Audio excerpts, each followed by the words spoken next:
इच्छाधारी नागिन वैशाली गर्भवती थी। देश का जादूगर वैशाली को पकड़ने उसके पीछे पड़ा हुआ था। वैशाली को कुछ भी समझ नहीं आ रहा था कि वो क्या करे। उसके प्रसव का समय नजदीक आ रहा था। मेरे लिए अपने बच्चों को सुरक्षित रखना बहुत जरूरी है। इस राज्य की महारानी भी गर्भवती हैं। वो मेरी हालत को जरूर समझेंगे। अगर मैं उनके कक्ष में अंडे देती हूँ तो शायद ममता के कारण वो मेरी और मेरे बच्चों की सहायता करें। गर्भवती महारानी अपने कक्ष में भोजन खा रही थी कि अचानक उन्होंने देखा कि एक नागिन उनके पलंग के पास अंडे दे रही है। सैनिकों, यहाँ आओ और इस नागिन को मेरे कक्ष से दूर करो।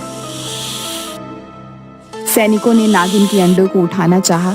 नागिन जोर जोर से सर पटकने लगी और मनुष्य की आवाज में नागिन महारानी से बोलने लगी, महारानी, मैं घायल हूँ, कुछ पलों की मेहमान हूँ, मेरे अंडों की सुरक्षा कीजिए, आप भी तो गर्भवती हैं।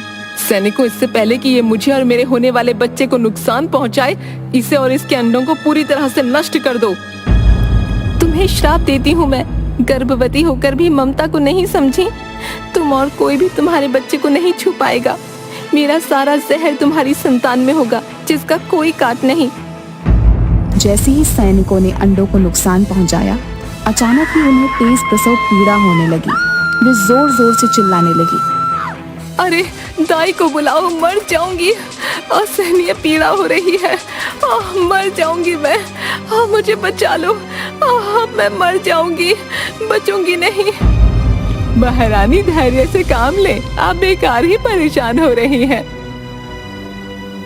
दाई माँ, विश्वास करें, इस बार की पीड़ा अलग है। मेरे पेट में भयानक दर्द हो रहा है।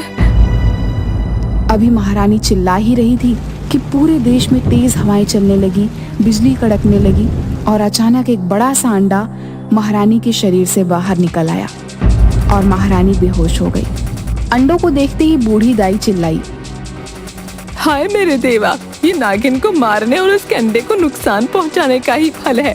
महारानी ने अंडा दिया। राम राम राम, घोर कलयुग, महारानी ने अंडे को जन्म दिया। हाय अम्मा, दाई माँ ये क्या कह रही हो? महारानी कोई मुर्गी है? ऐसा प्रसव मैंने कभी नहीं देखा। महाराज को सूचना दो। हमारा भाग्य, हम सब महाराज के बच्चे के बदले अब इस अंडे की देखभाल करेंगे। भला महाराज को कैसे बताएं कि महारानी ने अंडा जन्मा है? अरे दाई माँ, मेरा बच्चा नजर नहीं आ रहा है। दासियों ने एक सोने के पालने में रखा हुआ बड़ा सा अंडा महारानी को दिखाया। अरे ये क्या अंडा? तुम सब पागल तो नहीं हो गई? मैं कोई चिड़िया हूँ जो अंडा दूंगी? दासियां अंडा ले रानी के पास आने लगी। तभी अचानक भूकंप आया और अंडा दासियों के हाथ से नीचे गिर गया। आसमान में तेज बिजलियां कड़कने लगी। अंडे में एक बहुत प्यारी सी बच्ची थी। दासियों ने बच्ची को उठाकर महारानी को दे दिया। बच्ची को छूते ही दासियों के हाथों में तेज जलन होने लगी। दैया रे दैया, मेरे हाथ बुरी तरह जल रहे हैं। राजकुमारी के शरीर में विष है, भगवान बचाए। देवा देवा, जाने क्या होने वाला है। मुझे मेरी बच्ची दे दो, मैं अपनी बेटी को गले लगाना चाहती हूँ। 14 वर्ष बाद भी अपनी औलाद को क्या मैं छू नहीं सकती? लेकिन जो भी बच्ची को उठाने जाता, जहर के कारण उसके हाथ जलन से भर जाते। महारानी जलन की परवाह न करते अपनी बेटी को अपनी गोद में ले लेती हैं। दासियों, तुम्हें समझ में नहीं आ रहा? महाराज को इस घटना की सूचना दो। है? हाँ जरूर, मैं महाराज को सूचना देकर आती हूँ। लक्ष्मी आई है महाराज, महारानी ने बेटी को जन्म दिया है। बहुत अच्छा। दासी कैसी है मेरी राजकुमारी? तुम इतनी डरी हुई क्यों हो? महाराज, राजकुमारी का शरीर विष से भरा है। उसे छूते ही विष का गंभीर असर होता है। दाई की बात सुनते ही ज्योतिषी पत्रिका देखने लगे, फिर जोर से चिल्लाए, सत्यानाश हो गया महाराज, अब प्रलय होगी। इस लड़की का जन्म संसार के लिए अशुभ है। ये तेज बिजलियों की कड़क और भूकंप इसके सूचक हैं। ये आप क्या कह रहे हैं? महाराज चिंता में डूब गए। नवजात राजकुमारी को सैनिक हाथों में दस्ताने पहनकर पकड़ते हैं और उसे एक कमरे में बंद कर दिया जाता है। सारे राज्य में प्राकृतिक आपदा के कारण धन जन की खूब हानि होती है। राज ज्योतिषी, आपकी बात सच हुई। आप ही समस्या का समाधान बताएं। महाराज, उसके लिए एक शीशे का महल बनवा दीजिए, जहां उसकी जरूरत की सब चीजें हों। उस पर हम सबकी नजर रहे और राजकुमारी को कष्ट भी ना हो। 3 साल के बाद राजकुमारी को वहीं रहना होगा। महाराज ने उसके लिए एक शीश महल बनवा दिया और उसका नाम वसुधा रखा। वो धीरे धीरे बड़ी होने लगी और 3 साल के होते ही शीश महल में उसे बंद कर दिया गया। राजकुमारी अब 15 वर्ष की हो गई। कोई साथी न होने के कारण वो बहुत उद्दंड हो चुकी थी। पिताजी, मैं भी दुनिया देखना चाहती हूँ, सबसे मिलना चाहती हूँ। आप मुझे इस कैद से आजाद कर दें। अब मुझसे यहाँ और नहीं रहा जाता। वसुधा, माना कि तुम राजकुमारी हो, पर तुम्हें कोई हक नहीं कि तुम प्रजाजनों को नुकसान पहुंचाओ। तुम बाहर आकर किसी को भी दर्द पहुंचा सकती हो। पिताजी, अब मुझे खुद को बस में रखना आ गया है। मैं किसी को नुकसान नहीं पहुंचाऊंगी। अगर ऐसी बात है तो तुम बाहर आ सकती हो। वसुधा बाहर आ गई और महल में घूमने लगी। अचानक वसुधा ने देखा एक बकरी महल के सरोवर में डूब रही है। वसुधा उसे बचाने के लिए सरोवर में कूद पड़ी, किंतु उसके स्पर्श से ही सरोवर का पानी नीला हो गया और विष के प्रकोप से बकरी मर गई। तुम्हें शीश महल में ही रहना होगा जब तक तुम्हारी बीमारी का तोड़ नहीं मिलता। हम तुम्हारे लिए किसी को खतरे में नहीं डाल सकते। अगर तुम बिना आज्ञा बाहर निकली तो तुम्हें इसकी सजा भुगतनी पड़ेगी। राजकुमारी को पिता की बात बहुत बुरी लगी। उसे उदास देखकर महाराज बोले, तुम जानती हो वसुधा, हम तुम्हें बहुत प्रेम करते हैं, लेकिन हमें तुम्हारी और अपनी प्रजा की भी चिंता है। अगर कुछ भी हुआ तो बेटा, ये सब किसी के लिए भी अच्छा नहीं होगा। लेकिन पिताजी, इन सब में मेरा क्या कसूर? मुझे ही ये सब क्यों सहना पड़ रहा है?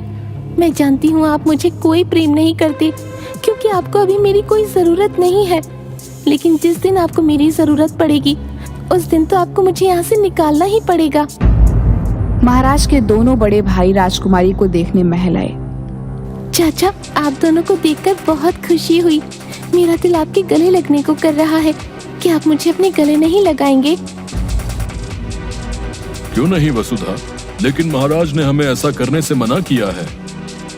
वसुधा सबके लिए खतरनाक हो सकती है, पर वो अपने चाचा को तकलीफ थोड़ी ही पहुंचाएगी। वसुधा के झूठे आंसू देख दोनों राजकुमार वसुधा को अपने गले से लगा लेते हैं और देखते ही देखते उनके शरीर नीले पड़ गए। वह मृत्यु को प्राप्त हो गए। सजा के डर से वसुधा बिना किसी को बताए रातों रात देश की सीमा से बाहर निकल गई। अब उसे काफी भूख लगने लगी थी। उसे एक घर दिखाई दिया। भैया, बहुत भूख लगी है, क्या मुझे भोजन मिल सकता है?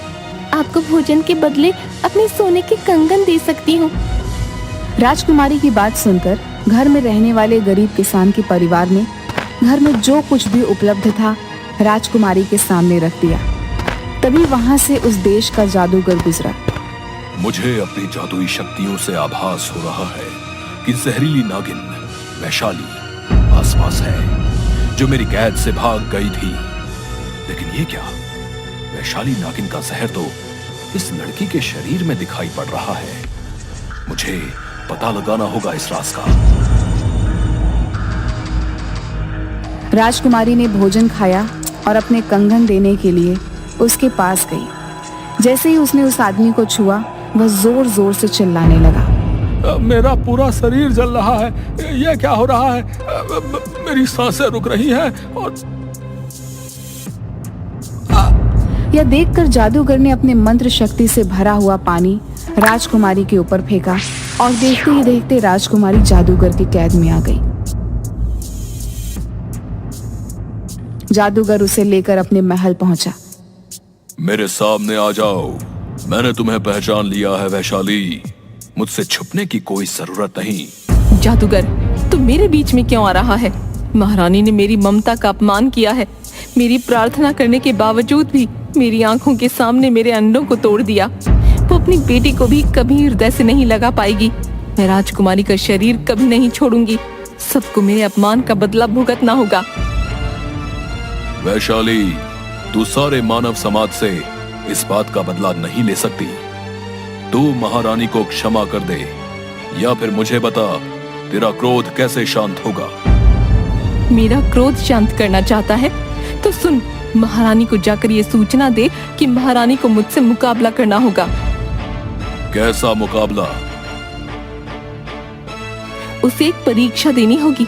अगर वो जीती तभी उसकी बेटी को श्राप से मुक्ति मिलेगी। जादूगर राज्य पहुंचता है। महाराज दोनों राजकुमारों के शवों के पास उदास बैठे होते हैं। महाराज, आपके दुख का उपाय मेरे पास है। मैं राजकुमारी को ठीक करवा सकता हूँ, लेकिन उसके लिए महारानी को नागिन वैशाली की दी हुई चुनौतियों का सामना करना होगा। महाराज, यदि आपको यह शर्त मंजूर है तो मैं राजकुमारी को हमेशा के लिए इस मुसीबत से निकलवा सकता हूँ। मुझे मंजूर है। जादूगर महल में महारानी के साथ जाता है। तभी वहां वैशाली भी आ जाती है। महारानी, कल पूर्णिमा है। आपको पूरी रात भर नागरानी की तपस्या करनी होगी। अगर तुम्हारी तपस्या से नागरानी खुश हुई तो तुम उनसे वरदान के रूप में इस श्राप से मुक्ति पा सकती हो। लेकिन याद रखना, ये परीक्षा तुम्हारे लिए बहुत कठिन होने वाली है। नागरानी कभी भी किसी को यूं ही दर्शन नहीं देती। उनके दर्शन के लिए कई वर्षों तक तपस्या करनी पड़ती है। ये 3 दिन की तपस्या तुम्हारे जीवन की सबसे कठिन दिन होने वाले हैं। या तो तुम इस तपस्या के बाद अपनी बेटी को बचा पाओगी, वरना खुद भी मारी जाओगी। क्या तुम इस परीक्षा के लिए तैयार हो? असंभव! ऐसा करने से तो महारानी की मृत्यु निश्चित है। गुरुदेव, मैं अपने प्राण देने को भी तैयार हूँ। मैं जितना भी कर लूँ उतना कम है। दासियों, तुम मेरे वहां जाने की तैयारियां करो। महारानी पूरी रात नागरानी की पूजा करती है और अगले दिन कुएं में प्रवेश करने को तैयार हो जाती है। हमें कुछ ठीक नहीं लग रहा। महाराज, मैं जानती हूँ आपको मेरी चिंता है, लेकिन मैं अपने पापों की सजा कब तक अपनी बेटी को भुगतने दूंगी? मुझे मेरे पापों की सजा मिलनी चाहिए। अगर मैं न लौटी तो ध्यान रखिएगा और वसुधा को कहिएगा कि मुझे माफ कर दे। इसके बाद अगले दिन महारानी सुबह सुबह कुएं के पास पहुंच जाती है। हम आपका इंतजार करेंगे। अपना ध्यान रखिएगा महारानी। आप भी अपना ध्यान रखिएगा। इसके बाद महारानी कुएं के अंदर जाने लगती है। वैशाली ने बताया था कि यहीं से नागलोक का रास्ता जाता है। थोड़ा और नीचे जाके देखती हूँ। लगता है पानी के अंदर वहां पहुंचने का जरूर कोई रास्ता है। इसके बाद महारानी कुएं के अंदर जाकर वहां पर एक सर्प की मूर्ति को देखती है और उसके पास तैरते हुए जाने लगती है। यहाँ तो बस ये मूर्तियां हैं। समझ नहीं आ रहा आगे जाने का रास्ता कहाँ से ढूंढूं। ये क्या, ऐसा क्यों लग रहा है जैसे कि ये कोई रास्ता है। इसके बाद जैसे ही महारानी उस मूर्ति को छूती हैं और वो गायब होकर नागलोक पे पहुंच जाती हैं। यहाँ इतना अंधेरा क्यों है? तभी वहाँ एक रोशनी आती है और महारानी उस रोशनी का पीछा करने लगती हैं। इस रोशनी के पीछे जाकर देखती हूँ, क्या पता ये रास्ता नागलोक की तरफ जाता हो। इसके बाद महारानी उस रोशनी के पीछे जाने लगती हैं। तभी वो रोशनी के अंदर जाती हैं और नागलोक के अंदर पहुंच जाती हैं। लगता है यही है नागलोक। हे प्रभु, कृपा करिएगा कि मैं जिस काम के लिए आई हूँ उस काम में मुझे सफलता मिले। ये कैसी अद्भुत जगह है। ये रास्ता कैसे अपने आप बन रहा है। प्रभु मेरी मदद करिएगा। पता नहीं यहाँ और क्या क्या होने वाला है। इसके बाद महारानी उस छोटे से द्वीप पे जाने लगती हैं और वहां जाकर तपस्या करने लगती हैं। धीरे धीरे सारे सर्प महारानी की तरफ आने लगते हैं और महारानी के शरीर में लिपट जाते हैं और महारानी को डसने भी लगते हैं और अपनी जहरीली सांसें महारानी की तरफ फैलाने लगते हैं। लेकिन फिर भी महारानी हार नहीं मानती। जहरीले विष के प्रभाव से महारानी बहुत ज्यादा बीमार होने लगती हैं। धीरे धीरे महारानी को सांस लेने में दिक्कत होने लगती है और वहीं उनकी मृत्यु हो जाती है। तभी उनकी आत्मा उनका शरीर छोड़ देता है। तभी वहां नागरानी आ जाती हैं। आखिर तुम भी ये परीक्षा पार नहीं कर पाई। यही तुम्हारे कर्मों की सजा है। जैसा करोगे वैसा पाओगे। अब तो तुम समझ गई होंगी कि गलत करने का अंजाम क्या होता है। हाँ नागरानी, मुझे मेरे कर्मों का दंड तो मिलना ही था। क्या फर्क पड़ता है कि आज मिले या कल।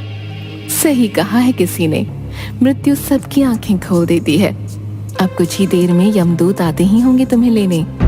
इसके बाद नागरानी वहां से चली जाती हैं। मुझे माफ कर देना वसुधा, तेरी जिंदगी में दुखों के अलावा मैं तुझे कुछ न दे पाई। हो सके तो मुझे माफ कर देना बेटा। काश भगवान मेरी जिंदगी के बदले तुम्हें जीवन दे दे। तभी वहां नागरानी आ जाती हैं। उठो पुत्री। आप? हाँ, आखिरकार तुम ममता का सही मतलब सीख ही गई हो। मुझे खुशी हुई ये जानकर कि हर चीज की एक कीमत होती है पुत्री। अब चुनाव तुम्हारा है, किसकी जिंदगी बचाना चाहती हो, अपनी या अपनी बेटी की? नागरानी, आज तक मैंने उसे सिर्फ दुखों के अलावा कुछ नहीं दिया। आज अगर अपनी जिंदगी का मोह रखूंगी तो जी न पाऊंगी कभी। मेरी बेटी को एक खुशियों भरी जिंदगी का वरदान दे दो माँ, ताकि उसने जितना सहा है उसकी भरपाई हो सके। मैं जहाँ भी रहूंगी खुश रहूंगी। ठीक है, तुम्हारी बेटी को सदैव खुशियों से भरी जिंदगी का मैं वरदान देती हूँ। तुम आखिरी बार अपनी बेटी से मिल सकती हो, लेकिन वो तुम्हें देख नहीं पाएगी। रानी माँ, एक विनती है आपसे। बोलो वैशाली। आपने ही कहा था ना, जिंदगी के बदले जिंदगी। महारानी की जिंदगी के बदले मेरी जिंदगी ले लीजिए। अपनी संतानों को खोकर वैसे भी जिंदगी जीने का कोई उद्देश्य समझ नहीं आता।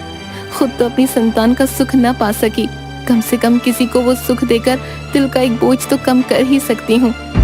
तुम सच में महान हो वैशाली, मैं तुमसे बहुत प्रसन्न हूँ। जाओ और अपनी नई जिंदगी शुरू करो। तुम जल्द ही माँ बनोगी और वो बनेगी हमारे साम्राज्य की नई नागरानी। ये मेरा वरदान है तुम्हारी बेटी के लिए। और महारानी, तुम भी जाओ और अपने परिवार वालों के साथ एक नई जिंदगी शुरू करो। इसके बाद नागरानी वहां से चली जाती हैं। मुझे माफ कर देना वैशाली, मैं तुम्हारे सामने जितनी माफी मांग लूं उतनी कम है। हो सके तो मुझे माफ कर देना। आज से लेकर तुम्हारे प्रसव तक तुम हमारी जिम्मेदारी हो। तुम हमारे ही राजमहल में रहोगी। तुम्हारी देखभाल करके अपने पापों को कुछ कम करना चाहूंगी, मना मत करना। ठीक है, मुझे खुशी है कि तुम्हें अपनी गलती का पछतावा है। इसके बाद महारानी अपने राजमहल पहुंच जाती हैं और वहां वसुधा भी ठीक हो चुकी थी। इसके बाद सब वहां खुशी खुशी से रहने लगते हैं।